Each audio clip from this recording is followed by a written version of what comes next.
آج راجدھانی دہلی میں غزہ کے ساتھ اظہار یکجہتی اور اسرائیل کے وحشیانہ اور جارحانہ اقدامات کی مذمت کے لیے ایک بڑا احتجاجی مظاہرہ کیا گیا۔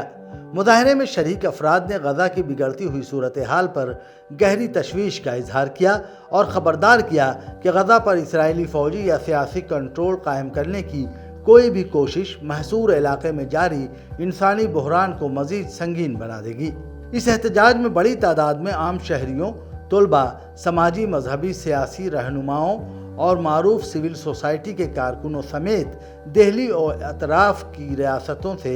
سینکڑوں افراد نے شرکت کی۔ فلسطین سے اظہار یکجہتی کے لیے منعقدہ اس اجلاس میں مختلف مذاہب، طبقات، سیاسی اور سماجی مذہبی تنظیموں سے وابستہ افراد کی بڑے پیمانے پر شرکت نے دنیا کو ایک مضبوط پیغام دیا کہ فلسطین کا مسئلہ صرف مسلمانوں کا مسئلہ نہیں ہے اور فلسطین کے ساتھ یکجہتی صرف مسلم سماج تک ہی محدود نہیں ہے، بلکہ بھارت میں امن اور انصاف سے محبت کرنے والے تمام لوگ فلسطین کے ساتھ کھڑے ہیں اور کھل کر اسرائیلی جارحیت کی مذمت کرتے ہیں۔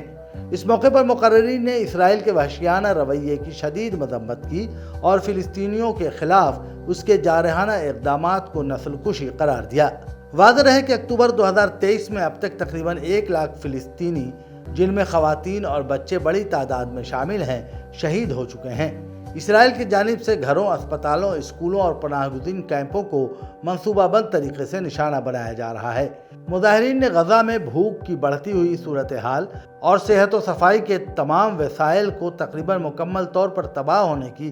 رپورٹوں کو بھی اجاگر کیا اور خبردار کیا کہ غزہ میں شدید قحط کا خطرہ پیدا ہو چکا ہے۔ مظاہرین نے فلسطین کے حوالے سے ملک کے نمایاں مسلم تنظیموں، سول سوسائٹی اور سرکردہ شخصیات کی جانب سے جاری کردہ مشترکہ بیان میں کیے گئے مطالبات کی پرزور تائید کرتے ہوئے فوری جنگ بندی کی ضرورت پر زور دیا۔ اس عظیم الشان اسرائیل مخالف احتجاج سے سید سعادت اللہ حسینی، امیر جماعت اسلامی ہند، مولانا حکیم الدین Qasmi, general secretary Jamiat Ulama Hind, professor التوانند، Delhi university, professor V K Tripathi, Mohammad Adeeb, سابق ممبر پارلیمنٹ،